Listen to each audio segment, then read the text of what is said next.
What if I told you that a text from 2,500 years ago holds the key to a fairer workplace, a more genuine social life, and even a stronger sense of your own worth? It sounds kinda crazy, right? Well, today, we're diving into the Assalayana Sutta. It's this ancient argument for equality that honestly feels like it could have been written yesterday. We're gonna see how its core teachings can be applied directly to our lives, right here, right now. And look, that's a totally fair question. How can some ancient scripture actually help you with your career or your confidence? Well, it turns out that the big questions we're all wrestling with today, things like, am I valued for who I truly am? Or is the world really fair? Those are the exact same questions this text tackles head-on, and it offers a surprisingly simple and powerful perspective on what truly defines a person. So here's the plan. We'll start with the main idea, then we'll see how it plays out in the modern workplace and in our social lives. And after that, we're going to turn that wisdom inward to challenge our own assumptions and maybe build a stronger sense of who we are. So what is this big, game-changing idea at the very heart of the Assalayana Sutta? It really just boils down to this, but it's a revolutionary concept. Your value isn't defined by your background. Not your family, not where you come from, not how much money you have. It's determined entirely by your actions, your character, and your merit. In a world that's so often obsessed with status, this was, and still is, a radical call for real equality.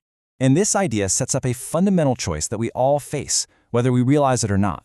How do we actually measure a person's worth? The Sutta frames it as a choice between two totally different worldviews. On one side, you've got value based on birth, all the things you have zero control over, like your family, where you were born, or your wealth. And on the other side, you've got value based on action, the things you can control, your performance, how much effort you put in, and your ethics. The Sutta argues that only the second one, only that one, truly matters.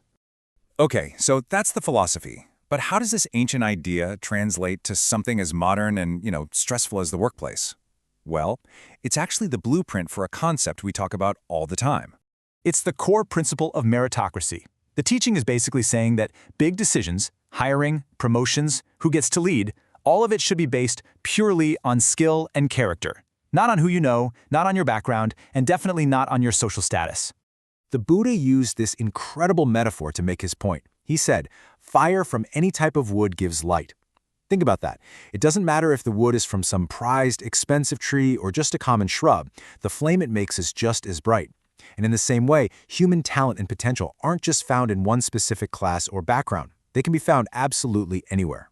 So this gives us a really clear and fair framework for how to evaluate people.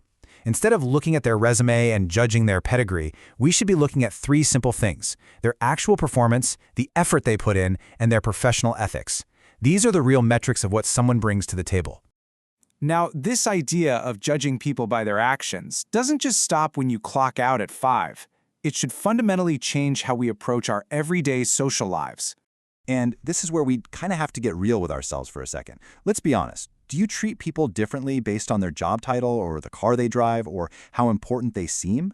It's a bias that's so deeply ingrained in us, and the Sutta forces us to just face it.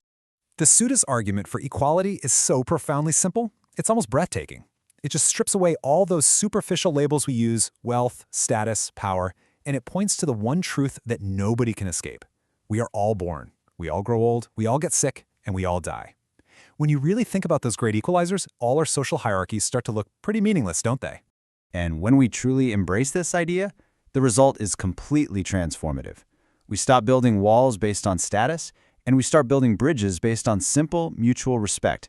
And that, right there, is the foundation of any truly peaceful and strong community. So beyond how we treat other people, this wisdom also reshapes how we think. It's actually a powerful tool for developing a more critical and independent mind.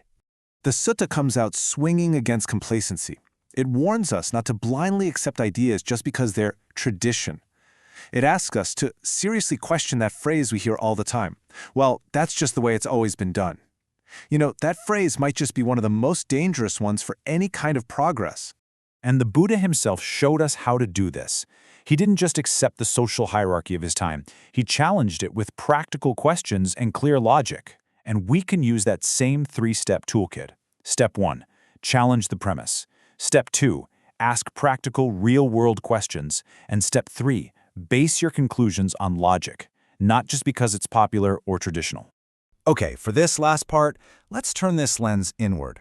Because maybe the most powerful application of this ancient wisdom is in how we build our own sense of self-worth. Think about it. So often, our self-doubt is tied to things that are completely outside of our control. Our family background, where we went to school, our financial situation. We let these external things dictate how we feel about ourselves on the inside. But the sutta offers this radical alternative. It argues that your real value isn't based on your past at all, not one bit. Instead, it suggests that 100% of your worth is determined by what you do right now. Your background does not define your destiny. This teaching is crystal clear. Your ultimate value, your success, and your character depend entirely on your effort and your actions today. That is an incredibly empowering message. It puts the power to define yourself right back where it belongs, in your hands. And so, that leaves us with one final question to really think about. When you look in the mirror, and when you look at other people, what are you measuring? Is it their value by birth or their value by action? The answer you choose, well, it could change everything.